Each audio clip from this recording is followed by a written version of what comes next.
नमस्कार, मी संदीप राजगोळकर, TV9 मराठीमध्ये तुम्हा सगळ्यांचं स्वागत. लोकसभा निवडणुकीचा निकाल जो आहे तो लागलेला आहे आणि त्यानंतर आता राजधानी दिल्लीमध्ये सुप्रीम कोर्टातल्या ज्या काही घडामोडी आहेत त्या पुन्हा आता वेगवान होणार आहेत असं म्हणता येईल. कारण उन्हाळी सुट्टी संपलेली आहे आणि सुप्रीम कोर्टाचं जे कामकाज आहे ते येत्या सोमवारपासून म्हणजेच 8 जुलैपासून सुरू होणार आहे. आणि सुप्रीम कोर्टामध्ये यापूर्वीच्या ज्या पेंडिंग केसेस आहेत त्या संदर्भातल्या आता सुनावणी जे आहे त्या सुरू होणार आहेत. राजकीय खरं तर या सगळ्या याचिका असणार आहेत. पहिल्यांदा सांगेन म्हणजे 3 महत्त्वाच्या याचिका आहेत त्यांच्यावर ही सुनावणी खरं तर होणार आहे. 15 तारखेला जी पहिली याचिका आहे ती शिवसेनेसंदर्भातली आहे. 16 तारखेला याचिका आहे ती राष्ट्रवादी काँग्रेस संदर्भातली आहे आणि 19 तारखेला जी सुनावणी होणार आहे ती आमदार अपात्रतेसंदर्भातली सुनावणी होणार आहे. माझ्यासोबत बोलण्यासाठी सुप्रीम कोर्टातले वकील ॲडव्होकेट सिद्धार्थ शिंदे सर आहेत. सर, स्वागत तुमचं TV9 मराठीमध्ये. माझा पहिला प्रश्न हाच आहे, 15 जुलैला जी सुनावणी होणार आहे, शिवसेनेचं धनुष्यबाण आणि नाव म्हणजे चिन्ह आणि नाव जे निवडणूक आयोगानं एकनाथ शिंदे यांना दिलं त्यानंतर उद्धव ठाकरे यांच्या मार्फत खरं तर ही याचिका दाखल करण्यात आलेली आहे आणि त्या याचिकेवर 15 तारखेला सुनावणी आहे. सर, काय होऊ शकतं 15 तारखेला शिवसेनेचं या याचिकेवर एकंदरीत? नमस्कार संदीपजी. हे बघा, आता 15 तारखेला जे शिवसेनेची सुनावणी आहे पक्ष आणि चिन्हासंबंधी, तुम्हाला आठवत असेल फेब्रुवारी 2023 मध्ये उद्धव ठाकरे हे इलेक्शन कमिशनच्या निर्णयाविरुद्ध सुप्रीम कोर्टात आले. त्याच्यानंतर चीफ जस्टिसांच्याच खंडपीठासमोर हे मॅटर होतं. त्यांना स्थगिती मिळाली नाही निर्णयावर, पण त्यांना नोटीस इश्यू झाली एकनाथ शिंदेंना. एकनाथ शिंदेंनी त्यांचा रिप्लाय फाईल केला उद्धव ठाकरेंच्या याचिकेविरुद्ध आणि त्यांचा जो रिप्लाय आहे तो फाईल केला आणि मग उद्धव ठाकरेंनी रिजॉइंडर केला. आता त्याच्यात प्लीडिंग सगळे कंप्लीट आहेत, पण जवळजवळ 5 ते 6 महिने होत आहेत. काही कारणास्तव ते मॅटर लिस्ट होतं पण ते डिलीट होत चाललंय. ते कारण वेगवेगळे असू शकतात, त्याला लॉजिस्टिकल रिझन्स पण आपल्याला म्हणता येईल. पण आता हे फायनल ह्याच्यात आलेलं आहे. तर आता एखादी तारीख अजून ही होईल 15 तारखेची आणि त्याच्यानंतर आपल्याला फायनल डेट मिळेल फायनल आर्ग्युमेंट्ससाठी. कारण मग ह्याच्यात आपल्याला निकाल अपेक्षित आहे. तर आता ह्याच्यात काय होऊ शकतं पक्ष आणि चिन्हासंबंधी? एक तर सुप्रीम कोर्ट म्हणू शकतं की इलेक्शन कमिशननी जो निर्णय दिलेला आहे तो चुकीचा आहे. दुसरं ते म्हणू शकतात की जो निर्णय दिलेला आहे तो बरोबर आहे. आणि तिसरी शक्यता अशी आहे की हे परत इलेक्शन कमिशनकडे मॅटर पाठवण्यात येईल आणि त्यांना सांगण्यात येईल की तुम्ही हे लेजिस्लेटिव्ह मेजॉरिटीवर जो निर्णय दिलेला आहे आमदार खासदारांच्या संख्याबळावर, ते पण आता बदललं आहे. त्याचा विषय नाहीये, कारण हे मॅटर होईल आधीच्या संख्याबळावर जे इलेक्शन कमिशनने निर्णय दिल्यावर त्याच्या आधारावरच होईल. पण हे परत जर मॅटर गेलं तर मग काही गाईडलाईन देऊ शकतं सुप्रीम कोर्ट इलेक्शन कमिशनला आणि इलेक्शन कमिशन त्याच्यावर मग निर्णय देऊ शकतं. पण त्याच्यात परत वेळ जाईल. पण मला वाटतं ह्या 3 पैकी एक निकाल नक्कीच येईल नोव्हेंबरच्या आत. आता तो आपल्या निवडणुका आहेत ऑक्टोबरमध्ये, आपल्या विधानसभेची टर्म 11 नोव्हेंबरला संपते आणि चीफ जस्टिस पण मध्य नोव्हेंबरमध्ये चीफ जस्टिस रिटायर होणार. त्यांच्यासमोर हे मॅटर चाललंय. तर निर्णय नक्की येईल. आता तो निर्णय काय येईल ते आपल्याला सांगता येणार नाही. पक्ष आणि चिन्हासंबंधी अजून एक संधी आपल्याला बघावं लागेल. आता उद्धव ठाकरेंना मशाल हे चिन्ह मिळालेलं आहे, ते तात्पुरतं चिन्ह आहे. त्यांची अजून फाईट चालूच आहे की मला धनुष्यबाण मिळावं आणि शिवसेना हे पूर्ण नाव मलाच मिळावं. पण आता असा एक प्रश्न पडतो की आता त्यांना परत धनुष्यबाण नक्की पाहिजे का, गरज आहे का? कारण मशाल आता लोकांमध्ये बऱ्यापैकी माहीत झाले. तर जर धनुष्यबाण पाहिजेचा प्रश्न नाहीये, धनुष्यबाण त्यांना कसा गोठवता येईल, म्हणजे जर त्यांनी असा प्रयत्न केला की धनुष्यबाण हा एकनाथ शिंदेंना पण नाही मिळायला पाहिजे, हा निर्णय इलेक्शन कमिशनचा चुकीचा होता आणि नंतर उद्धव ठाकरेंनी धनुष्यबाण घ्यायचा का नाही हा पुढचा विषय. पण तो कसं ते गोठवायचं ते चिन्ह आणि नाव, उद्धव ठाकरेंना तर साहजिकच आहे की उद्धव ठाकरेंना शिवसेना हे नाव हे पाहिजेच आहे. हो, UBT मिळालेलं आहे, पण त्यांना मूळ शिवसेना हे नाव पाहिजे. म्हणजे त्यांना पाहिजे की त्यांना सांगायचंय कोर्टाला माझ्यावर हा अन्याय झालेला आहे आणि मला परत माझं चिन्ह आणि नाव पाहिजे. चिन्ह आता कुठलं घ्यायचं, परत ते हे गोठवायचं, धनुष्यबाण आणि मशालच चालू ठेवायचं, ते उद्धव ठाकरे नंतर. सर, मला सांगा, जर धनुष्यबाण चिन्ह गोठवलं जर निवडणूक आयोगानं, तर मग एकनाथ शिंदेना परत दुसरं चिन्ह मागणी करावी लागेल. बघ, आता प्रश्न, आता ball is in the court of the supreme court. तर मग एकनाथ शिंदेना, हो, जर चिन्ह मग एकनाथ शिंदेकडून जर गेलं, सुप्रीम कोर्टाने तसा निर्णय दिला किंवा इलेक्शन कमिशनला सांगण्यात आलं की तुम्ही निर्णय तुमचा द्या. आणि जर ते गोष्ट साहजिक आहे की एकनाथ शिंदेंना मग नवीन चिन्ह घ्यावं लागेल. असंही होऊ शकतं की सुप्रीम कोर्ट म्हणेल की इलेक्शन कमिशननी केलंय ते बरोबर आहे. त्यामुळं एकनाथ शिंदेकडे शिवसेना नाव आणि चिन्ह आहेच आणि उद्धव ठाकरेंकडे हे आहे. पण उद्धव ठाकरेंचा पूर्ण प्रयत्न असेल की माझ्याकडून हा पक्ष हिसकवण्यात आलेला आहे, मला तो परत पाहिजे, मला ते चिन्हही परत पाहिजे, त्याच्यासाठी ते पूर्णपणे प्रयत्न करणार. आता बघा 1.5 वर्ष झालंय मॅटर प्रलंबित आहे सुप्रीम कोर्टात. तर आता निर्णय हा यायलाच पाहिजे. आता तो आपल्या महाराष्ट्राच्या मतदानाच्या आधी येतो. चिन्हाचं नक्की काय होतं ते आपल्याला बघावं लागेल. ते आत्ताच आपण सांगू शकत. अगदी हे झालं शिवसेनेसंदर्भातलं. शिंदे सरांनी सांगितल्याप्रमाणे दुसऱ्या दिवशी लगेच 16 तारखेला सुनावणी होणार आहे, ती राष्ट्रवादी काँग्रेसच्या संदर्भातली आहे. निवडणूक आयोगानं घड्याळ हे चिन्ह आणि राष्ट्रवादी काँग्रेस पक्षाचं नाव अजित पवार यांना दिलं. त्याच्या विरोधात शरद पवार यांच्या गटाकडून सुप्रीम कोर्टामध्ये याचिका दाखल आहे. सर, शिवसेनेमधलं आता तुम्ही जसं सांगितलं सेम तसंच मग राष्ट्रवादी संदर्भातही होणार? हो, आता राष्ट्रवादीचं प्रकरण शिवसेनेपेक्षा 1 वर्ष जवळजवळ लेट आहे. म्हणजे सुरुवातीला हे झालं, अजितदादा वेगळे झाले आणि मग इलेक्शन कमिशनकडे हे मॅटर चाललं आणि मग सुप्रीम कोर्टात आलेलं आहे. तर त्या प्रकरणामध्ये पण तेच होणार. आता त्या प्रकरणात काय झालंय, मार्चमध्ये ह्याच्यात खंडपीठ वेगळं आहे. राष्ट्रवादी पक्ष आणि चिन्हामध्ये जस्टिस सूर्यकांत आणि जस्टिस विश्वनाथन हे खंडपीठ आहे. तर पवार साहेबांनी याचिका दाखल केली इलेक्शन कमिशनच्या निर्णयाविरुद्ध आणि नोटीस इश्यू झाली अजितदादांना. म्हणजे अजितदादांना सांगण्यात आलं की ह्या पवार साहेबांच्या याचिकेवर तुम्ही 4 आठवड्याच्या आत तुमचा रिप्लाय द्या आणि तुमचा रिप्लाय उत्तर आल्यानंतर पवार साहेबांना त्याच्यात काही रिजॉइंडर जोडायचं असलं तर ते पवार साहेबांनी द्यावं आणि मग फायनल आर्ग्युमेंट्स होतील. त्याच्यानंतर काय झालं, आपण अडकलं गेलो. ती तुतारी चिन्ह, इलेक्शन कमिशन, परत लोकसभा आली. त्यामुळे हे मेन मॅटर थोडं मागे पडलं आणि मग तो मजकूर काय लिहायचा दादांनी, ते तात्पुरतं चिन्ह आहे. आता तुम्ही बघा, हे खंडपीठ वेगळं असल्यामुळं ह्या खंडपीठाने खूप स्ट्रिक्टली सांगितलं दादांना की तुम्ही जाहिराती द्या आणि हे चिन्ह तात्पुरतं आहे आमचा निर्णय येईपर्यंत. तसं एकनाथ शिंदेंना काहीच सांगण्यात आलं नव्हतं. ते एकनाथ शिंदेसाठी एका ह्यानी चांगलं असं म्हणावं लागेल त्यावेळेस. पण ह्या बाबतीत, राष्ट्रवादीच्या बाबतीत एक वेगळं खंडपीठ, याच्यात त्यांनी स्ट्रिक्ट व्ह्यू घेतला आणि त्याच्यानंतर एक तारीख, त्याच्या सुट्ट्या सुरू झाल्या 18 मेला. आता 8 जुलैला परत रिओपन होईल. तर 16 मेच्या सुमारास एक हे परत प्रकरण आलं कोर्टासमोर आणि कोर्टाने अजित पवारांना विचारणा केली की तुम्हाला आम्ही मार्चमध्ये 4 आठवडे सांगितलं होतं निर्णय तुम्ही रिप्लाय द्यायला, तो अजून तुम्ही दिलेला नाहीये, तर तुम्ही लवकर रिप्लाय द्या. तर आता 16 तारखेला आहे मॅटर, अजून पण अजितदादांनी रिप्लाय दिलेला नाहीये. तो 16च्या आत देऊ शकतात. आता बघा संदीपजी, कसं आहे या दोन्ही मॅटरमध्ये, कसं आहे, एकनाथ शिंदे आणि अजित पवार या दोघांना काय झालंय, एकनाथ शिंदे आणि अजित पवारांकडे आत्ता तुर्तास ऍडव्हान्टेज आहे, कारण त्यांच्या मनासारखं इलेक्शन कमिशननी केलेलं आहे पक्ष आणि चिन्ह. त्यामुळे त्यांचा प्रयत्न आहे की हे मॅटर कसं लांबवता येईल, किती जास्त लांबवता येईल. त्याच्यामुळे आता लोकसभा तर निघून गेली आणि विधानसभेपर्यंत पण हे कसं लांबवायचं आणि ह्याच्यावर निर्णयच नाही होऊ द्यायचा, असा साहजिकच त्यांचा लिगली प्रयत्न आहे की आता फायदा आपला होत आहे तुर्तास तरी. तर हे मॅटर कसं, त्याच्यामुळे अजितदादांनी अजून उत्तर पण दाखल केलेलं नाहीये त्याच्यात. त्यामुळे कोर्ट आता 16 तारखेला काय म्हणतं अजितदादांना, किंवा त्याच्या आधी ते एखाद्या वेळेस उत्तर पण दाखल करू शकते, त्यात परत एक पुढची तारीख मिळेल. हो, त्यामुळे पक्ष आणि चिन्हाचं हे डेडलाईन कसे आहेत, आता ते इलेक्शनच्या आधी होईल महाराष्ट्राचं, कारण कोर्ट ह्याचा विचार करणार नाही की तुमचं विधानसभा इलेक्शन आहे वगैरे. कोर्ट त्यांच्या पद्धतीने निर्णय देईल. पण आता ही वेळ आली आहे की कोर्टाने पण लवकर ह्या मॅटरमध्ये काही ना काहीतरी निर्णय द्यावा लागणारच आहे कोर्ट. हे झालं शिवसेना आणि राष्ट्रवादी काँग्रेस या दोन्ही पक्षासंदर्भातलं. तिसरी महत्वाची सुनावणी आहे ती आहे 19 जुलैला आमदार अपात्रतेच्या संदर्भातली. सुनील प्रभू यांनी सर ती दाखल केलेली आहे. विधानसभा अध्यक्ष राहुल नार्वेकर यांनी जो निर्णय दिला त्यानुसार आमदारांना अपात्र केलं नाही, म्हणजे एकनाथ शिंदे यांच्या गटातल्या आमदारांना अपात्र न केल्याच्या विरोधातली खरं तर ही याचिका आहे. सुनील प्रभूंच्या नावानं ही याचिका आहे. सर, या प्रकरणामध्ये नेमकं काय होऊ शकतं? आता ह्याच्यात राहुल नार्वेकरांना वारंवार सुप्रीम कोर्टाने सांगून तरी राहुल नार्वेकरांनी हे प्रकरण 6, 7, 8 महिने खेचलं दोन्ही पक्षांच्या बाबतीत. आणि नंतर ह्याच्यात काय झालं, दोन्ही प्रकरणामध्ये शिवसेनेला थोडं जास्त, उद्धव ठाकरेंना जास्तच नुकसान झालं, कारण त्यांचं मॅटर जुनं होतं, पक्ष आणि चिन्ह, डिस्क्वालिफिकेशन.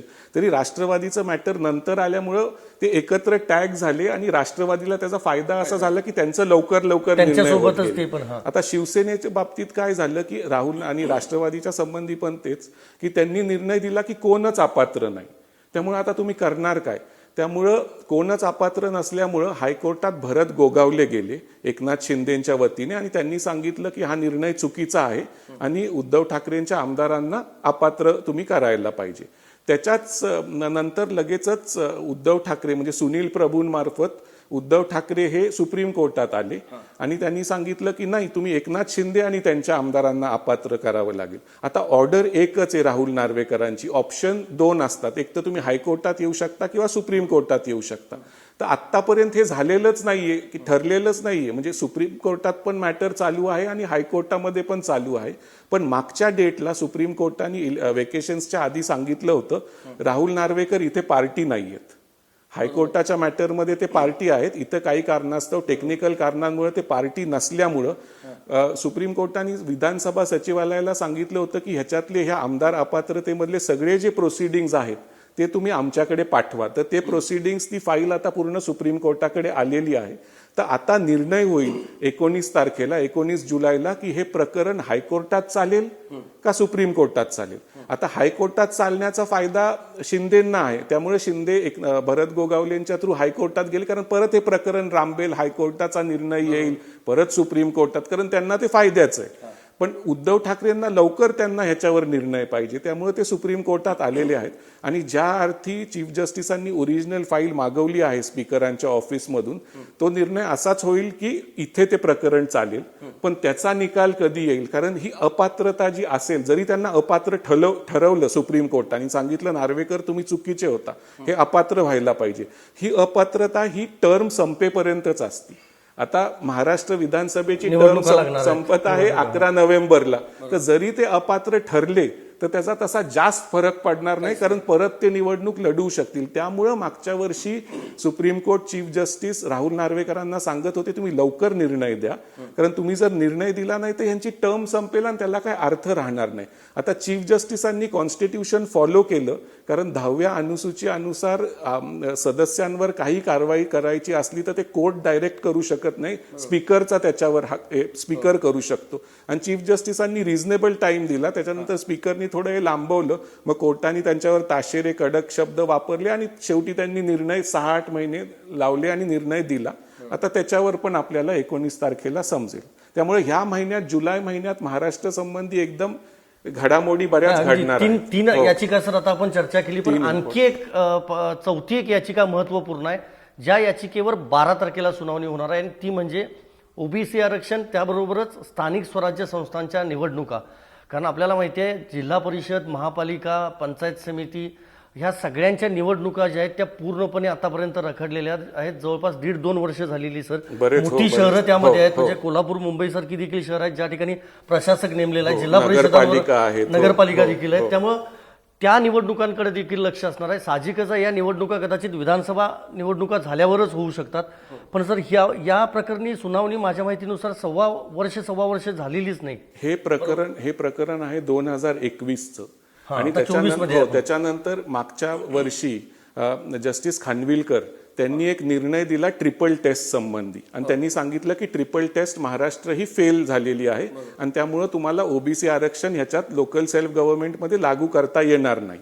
त्याच्यानंतर आपण परत एक नवीन कमिटी नेमली आणि आपण ट्रिपल टेस्ट पास झालो. त्यावेळेस उद्धव ठाकरेंचं सरकार होतं.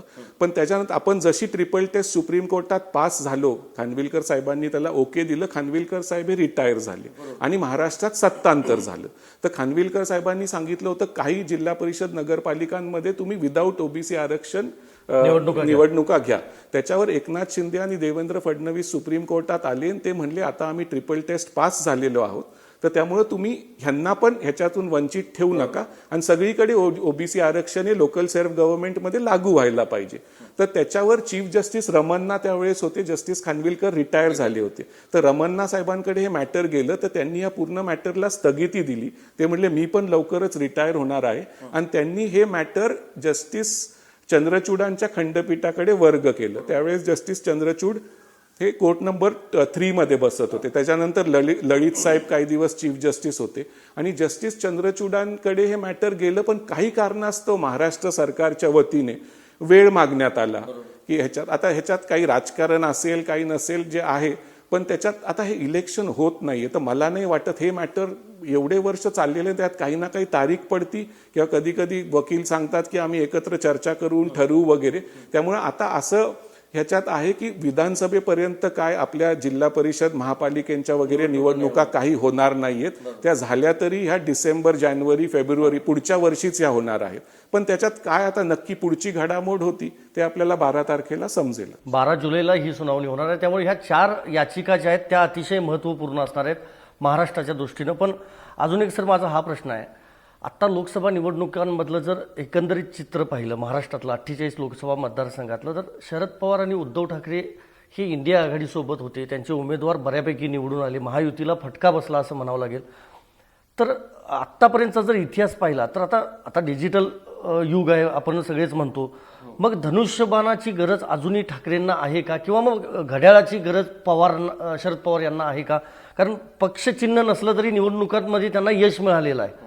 मग हे कोर्टामध्ये त्या संदर्भात ती काही मागणी करू शकतात किंवा ती याचिकाच काढून घेऊ शकतात का? बघा, आता लोकधारणा म्हणजे काही बऱ्याच लोकांचं म्हणणं कसं आहे, आणि पवार साहेबांना आणि उद्धवजी ठाकरेंना पण हे वाटत असेल की आमच्यावर अन्याय झालेला आहे, त्या चिन्हाची आम्हाला परत गरज आहे का नाही हा प्रश्न गौण आहे.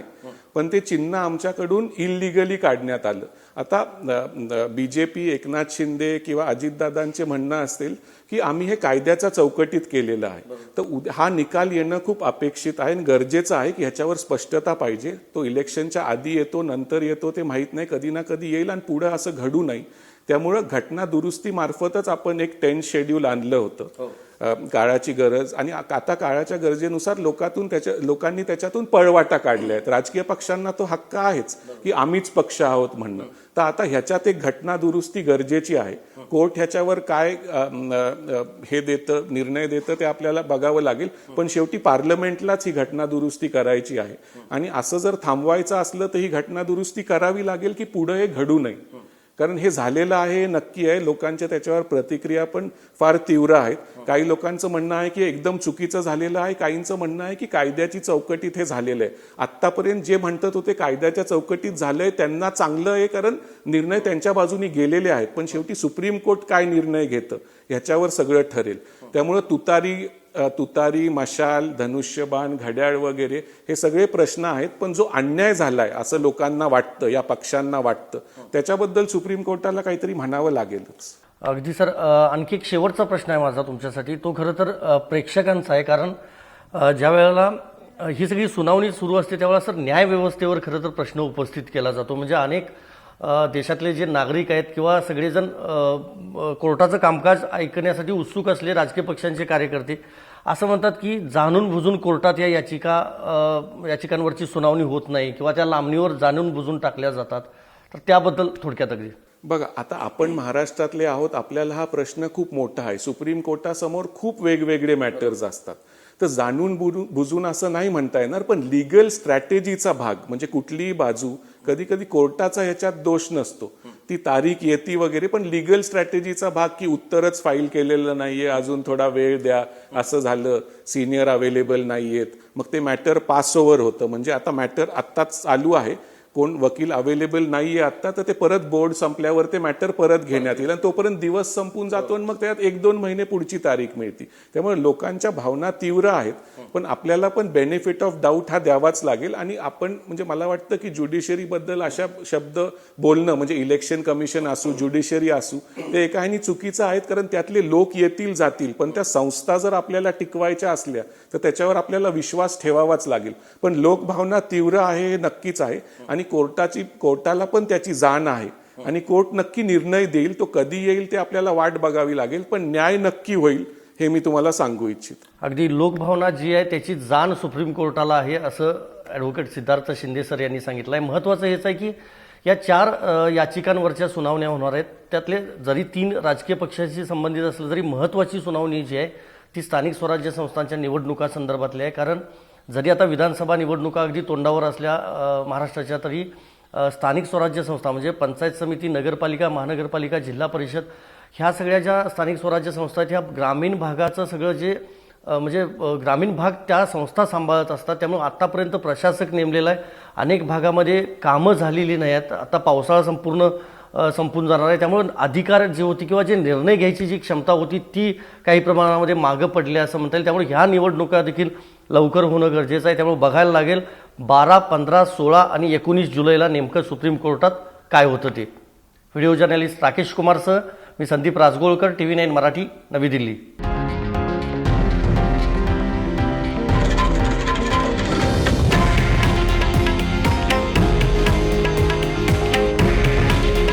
हे आहे देशातील नंबर 1 न्यूज नेटवर्क आणि आपण पाहत आहात TV9 मराठी. काळजी तुमची, हित महाराष्ट्राचं.